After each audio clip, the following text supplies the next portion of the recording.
On our 3-year anniversary, my girlfriend posted a TikTok humiliating me in front of her friends, saying you were just my practice husband. My friends are permanent. She ditched me after to party with them. I didn't argue or beg her to stay. I just ended her practice and walked out completely. 3 years later, she's losing it seeing me happy with my successful business and my soulmate. I was folding laundry when my phone started blowing up with notifications. Like, not just a couple, I'm talking about that constant buzzing that makes you think someone died or something. So I grabbed my phone and saw all these tags on TikTok and Instagram. My girlfriend Sarah had posted this video and apparently tagged me in it. I opened it up and, man, I still get this weird feeling in my stomach thinking about it. It was her and her 3 best friends at some brunch place. The caption was 3 years with my practice husband today. And in the video, she's literally pointing the camera at a picture of us on her phone while her friends are laughing. Then she flips it back to herself and goes, "You guys know he was just practice, right? Like, you're my permanent people. He's just, until I figure out what I actually want." Her friends are dying laughing. One of them, I think it was Jessica, goes, "Oh my, does he know he's the trial run?" And Sarah just shrugs and makes this face like oops. I watched it probably 5 times trying to process what I was seeing. We'd been together for 3 years. 3 years. We'd talked about moving in together. I'd met her parents multiple times. Her mom literally asked me last month when I was going to propose. The worst part? It had like 50,000 views already. People from our college were commenting. My coworkers follow her. My sister had already texted me asking what the heck was going on. I called her. Of course it went straight to voicemail. So I texted, "We need to talk about that video." She texted back like an hour later, "It's just a joke, babe. You're being dramatic." Dramatic? Right. I drove to her apartment, which, by the way, I helped her move into. I'd painted her bathroom and assembled half her furniture. When I got there, she was getting ready to go out. Hair curled, makeup done, wearing this dress I bought her for Valentine's Day. "Oh hey," she said when I walked in with my key. "I'm going out with the girls in like 20 minutes. Sarah, we need to talk about that video." She barely looked at me while she put on earrings. "I knew you'd be weird about it. It's TikTok, Marcus. It's not that deep. Calling me your practice husband isn't that deep? It's literally just words. Everyone knows we're together." I sat down on her couch, the one where we'd watched Netflix probably 1,000 times. "Do you actually see a future with me?" That's when she finally turned around, and she had this look on her face like I was asking her to solve calculus. I mean, I don't know? We're 25, Marcus. Who thinks about forever at 25? People who've been together for 3 years usually have some idea. She rolled her eyes. Actually rolled her eyes. "Look, can we do this later? The girls are waiting for me and we made these reservations weeks ago." Sarah. What? On our anniversary, you posted a video calling me practice to thousands of strangers, and now you want to go party with your friends instead of talking about it. She grabbed her purse and checked her phone. "You're making this into such a big thing. It's one video. Get over it." That's the moment something just clicked off inside me. Not like angry clicking off. More like when you finally understand a math problem you've been struggling with. Everything just made sense suddenly. "You're right," I said. She looked surprised. "I am?" "Yeah. Practice is over." I took her spare key off my keychain and put it on her counter. Then I took my key to replace off my keys and left it next to hers. "What are you doing?" "Ending the practice round." I grabbed the hoodie I'd left there from her bedroom chair. "Good luck with whatever comes next." "Marcus, wait, are you seriously? Have fun with your friends." I left. Just like that. No big speech, no yelling, no begging her to delete the video or take it back. I got in my car and drove home. She called me 17 times that night. 17. I know because I counted. I didn't answer any of them. The next morning I had like 8 text messages from her. "Marcus, this is ridiculous, call me back, you're being a baby about this, fine, ignore me, then I can't believe you're throwing away 3 years over a stupid video, Marcus, seriously, are you really going to let your pride ruin us?" Whatever, I guess I know where I stand. I screenshot all of them and sent them to my best friend Tyler. He just texted back, "Bro." The thing is, I wasn't even that heartbroken at first. I was more relieved? Like when you finally admit to yourself that a job sucks and you quit. Sure, it's scary, but also you can breathe again. About a week later, Sarah showed up at my apartment. She'd been crying, you could tell because her makeup was all smudged. "Can we please talk?" she said when I opened the door. I let her in because, I don't know, 3 years of habit I guess. "I deleted the video," she said immediately. "Okay. And I'm sorry. I didn't think about how it would make you feel." I sat down across from her. "Sarah, what do you want from me?" "I want us to work this out. I want us to be okay." "Why?" She looked confused. "What do you mean why?" I mean, if I was just practice, why do you want me back? I told you, that was just a joke. You know I didn't mean it like that. How did you mean it? She was quiet for a long time. Then she said, I don't know. I was just being stupid with my friends. Do you love me? Of course I love you. Do you see us getting married someday? Another long pause. Maybe. I mean, possibly. We're still figuring things out. Sarah, I'm 25. I'm not looking for maybe. I'm not interested in being someone's placeholder while they figure out what they actually want. She started crying then. Real crying, not the cute kind. So that's it? You're just going to throw us away? You threw us away when you decided I was practice. I said I was sorry. I know. And I believe you. But sorry doesn't fix this. She left after that. For about 2 months, she'd text me every few weeks. Missing you, or saw something that reminded me of you, stuff like that. I never responded. Then I heard through mutual friends that she was dating some guy from her work. Good for her, honestly. I hope she was happy. That was 3 years ago. I'm not going to lie and say my life immediately became amazing after we broke up. The first few months were pretty rough. I felt like I was starting over completely. But I also felt like I could actually breathe for the first time in years. I've been working at this marketing company since college, just kind of coasting through life. After Sarah and I broke up, I started putting more energy into work. Then I realized I actually had ideas about how things could be done better.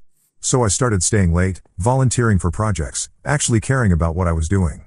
About a year after the breakup, my boss asked if I wanted to help start a new division focusing on social media strategy for small businesses. It was scary because it meant more responsibility and longer hours, but it also meant more money and actually doing work I cared about. That's where I met Emma. She was a freelance graphic designer we hired for a client project. The first time we had a meeting, she brought these incredibly detailed mock-ups and had already researched the client's competitors. I remember thinking, oh, this is what it's like to work with someone who actually cares about what they're doing. We worked together for about 6 months before I finally got the nerve to ask her out. And by ask her out, I mean I awkwardly said, would you maybe want to get dinner sometime? Not for work. Just dinner. She laughed and said, I thought you'd never ask. Emma is. I don't know how to describe her without sounding like a greeting card. She's just solid. Like, when she says she's going to do something, she does it. When she's upset about something, she tells you instead of posting cryptic Instagram stories.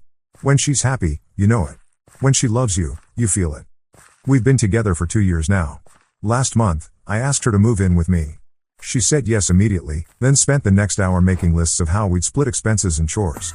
Because that's who she is, practical and honest and thinking about how to make things actually work. The business took off faster than any of us expected. We started with maybe 10 clients, and now we're at like 60. I hired 3 full-time employees last year. Emma does most of our design work now. We bought a house together 6 months ago. Nothing huge, but it's ours. I love my life. Like, genuinely love it. I wake up excited about work. I come home excited to see Emma. We're planning a trip to Ireland next year. She wants to get a dog. I want to propose to her, but I'm waiting until after we get settled in the house. Point is, things are good. Really, really good. Which brings me to last week. I was at Starbucks grabbing coffee before a client meeting when I heard someone say my name. I turned around and there was Jessica, one of Sarah's friends from the TikTok video. Marcus. Oh my, hi. Hey, Jessica. I was polite but not like, thrilled to see her. How are you? You look good. Different. I'm good. How are you? I'm great, it's been forever. Are you still with? What was her name? The designer girl? Emma. Yeah, we're still together. That's so nice. Sarah said you guys seemed really happy. That caught me off guard. Sarah said that? Jessica got this weird look on her face. Oh. Yeah. She follows you on Instagram. Both of you, actually. I did not know that. I don't really pay attention to who follows me. Is she doing okay? I asked, because it seemed like the polite thing to say. Jessica hesitated. She's fine. She's been dating this guy Trevor for like a year and a half now. Good for her. Yeah, he's nice. He's in finance. Makes good money. There was something weird in how she said it, but I didn't really want to dig into Sarah's love life with her friend in the middle of Starbucks. Well, tell her I said hi if you talk to her. I will. And Marcus? For what it's worth, I always thought that whole TikTok thing was really mean. I felt bad about it afterward. Thanks. It worked out okay. I got my coffee and left, but the whole interaction stuck with me. Not because I was jealous or anything, I was genuinely happy Sarah was with someone. But something about how Jessica talked about it seemed off. When I got home that night, I mentioned it to Emma. Isn't that the girl who called you a practice husband? Emma asked. She was making dinner and didn't look up from chopping vegetables. Yeah, that's the one. Weird that she follows us on social media. Right? I had no idea. Emma shrugged. People are nosy. Probably just wants to see how you're doing. That weekend, Emma and I went to this food truck festival downtown. We were taking pictures because Emma wanted to document all the different types of tacos we tried. She's adorable like that. I posted a few on Instagram, just normal stuff. Us smiling with our food, a picture of this ridiculous ice cream sundae we shared. Sunday morning, I woke up to a text from Tyler. Dude, you need to see this. He'd forwarded me a screenshot of an Instagram story. Sarah's Instagram story. It was a picture of her and some guy, presumably Trevor, at what looked like a fancy restaurant. They were holding hands across the table. The caption said, "When you're with your actual forever person and not just practicing," red heart emoji. Oh, come on, I said out loud. Emma looked over from where she was making coffee. What? I showed her the screenshot. She read it and raised an eyebrow. Seriously? Tyler sent it to me. I don't even follow her. That's passive-aggressive. Right? Emma handed me a cup of coffee. You know what this means, don't you? That she's still thinking about me for some reason? It means she's not over it. The breakup. What happened between you guys? I thought about that while I drank my coffee. It was 3 years ago. And you're happy now. With me.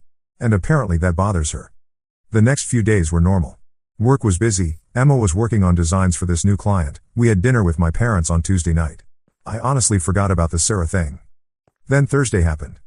I was in a meeting with a potential new client when my assistant knocked on the door. Sorry to interrupt, she said. But there's a woman here who says she needs to speak with you urgently. She says it's personal. My client looked annoyed. Can we finish this up first? I asked. She's pretty insistent. Says her name is Sarah and it's important. My stomach dropped. Can you give us 5 minutes?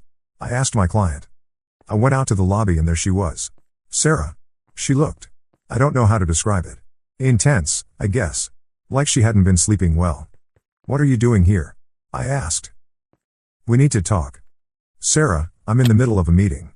This is important, Marcus. I looked around. My employees were trying to pretend they weren't staring, but they obviously were. Okay, but not here. There's a coffee shop across the street. Give me 10 minutes to finish up. She nodded and left. I went back to my meeting and somehow managed to get through it, but my brain was spinning the whole time. What could she possibly want to talk about after 3 years? When I got to the coffee shop, she was sitting in the corner booth, fidgeting with her phone. Okay, I said, sitting across from her. What's going on? I saw your Instagram. Which part? The food truck thing. With Emma. I waited for her to continue. You look really happy. I am really happy. She was quiet for a minute. Then she said, I made a mistake. Which mistake? Breaking up with you. Letting you go. All of it. I felt like someone had punched me in the stomach. Sarah. No, let me say this. I've been thinking about it for months. Years, actually. That whole thing with the TikTok video, I was being stupid. I was showing off for my friends and I hurt you and I've regretted it ever since. You've been with Trevor for 1.5 years. I know. And he's fine. He's nice. He treats me well. But he's not you. I rubbed my face with my hands. Sarah, what are you asking me? I'm asking if there's any chance we could try again. Are you breaking up with Trevor? Not yet. I wanted to talk to you first. To see if there was a possibility. So you want me to be your backup plan again? No. God, no. That's not what I'm saying. That's exactly what you're saying. You want to know if I'll take you back before you end things with your current boyfriend. She started crying. I miss you. I miss us. I know I messed up, but people make mistakes, right? People get second chances? Some people do. What about us? I looked at her sitting there, crying in this coffee shop, asking me to blow up my entire life to give her another chance. And I felt nothing. Not anger, not sadness, not temptation. Just nothing. Sarah, I'm with Emma now. I know, but I love Emma. I'm going to marry Emma. Her face crumpled. You're engaged? Not yet, but I'm going to propose to her. So that's it? You won't even consider it? There's nothing to consider. What we had is over. It's been over for 3 years. She wiped her eyes with a napkin. I thought maybe if I was honest about how I felt. I appreciate the honesty. But it doesn't change anything. Do you ever think about me? Sometimes. I hope you're happy. I hope Trevor makes you happy. He doesn't. Then you should probably figure that out. But not with me. I stood up to leave. Marcus, wait. What? Do you forgive me? For the video and everything? I thought about it. Yeah. I forgive you. But forgiveness doesn't mean we get back together. I left her there and drove back to work. I felt shaky and weird the rest of the day. That night, I told Emma everything. About Sarah showing up, about what she said, all of it. Emma listened without interrupting. When I finished, she said, "How do you feel?" Confused. Sad for her, I guess. But also, relieved? Relieved? Like, I know for sure now that I made the right choice. 3 years ago and every day since then. Emma smiled. Good. Are you worried? About what? About her. About me having feelings for her. Emma shook her head. Marcus, you just told your ex-girlfriend that you're going to marry me. In a coffee shop. Without even asking me first. Oh my. I'm sorry. I didn't mean to assume. She kissed me. I said yes, didn't I? So that's where things stand now. Sarah texted me a few times after that, but I didn't respond. Emma and I are looking at rings. The business is doing better than ever. Yesterday, Tyler sent me another screenshot. Sarah had posted on Facebook about being newly single and ready for a fresh start. I showed it to Emma. She just shrugged and said, "Good for her." And you know what? I agree. Good for her. I hope she finds whatever she's looking for. I hope she finds someone who makes her happy. But I also hope she stops looking for it in people who have already moved on. 3 years ago, Sarah called me her practice husband. She was right about one thing, I was practice. Practice for being the kind of partner Emma deserves. Practice for building something real with someone who wants to build it with me. The difference is, practice is over now. This is the real thing.